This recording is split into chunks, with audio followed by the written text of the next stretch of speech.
You made a big revelation about a year or two ago that the United States had stopped you from traveling to America because of some of Yeah. the activities that you were allegedly associated with, and that was portrayed in a negative light. But what you were doing, in a sense of speaking, was extremely courageous, and you've contributed to very brave journalism, for that matter.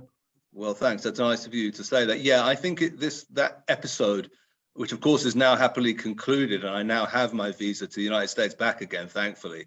But yes, for a period I didn't. Yeah, of course, I don't exactly know who was responsible for that, but I'm fairly certain that it was a result of Turkish government activity in Washington, D.C., because unfortunately, the Turkish government have an attitude regarding anybody who has contact with the PKK and their leadership, which I have from a journalistic point of view, not because I support them.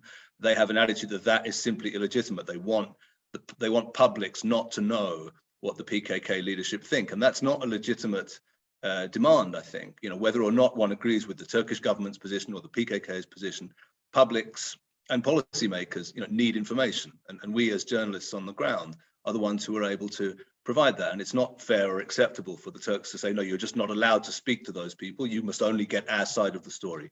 That's not acceptable. I wasn't prepared to accept it. I'm still not. And I think this was a Turkish attempt to try to shut that down, and it wasn't acceptable.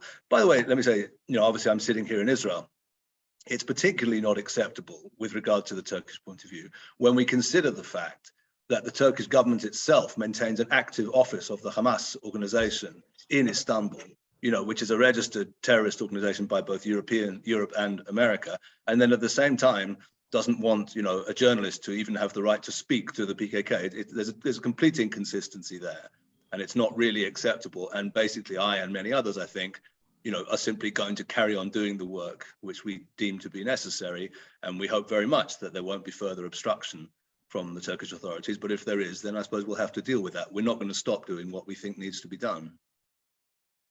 Please remember to subscribe to us and switch on the notifications for this channel.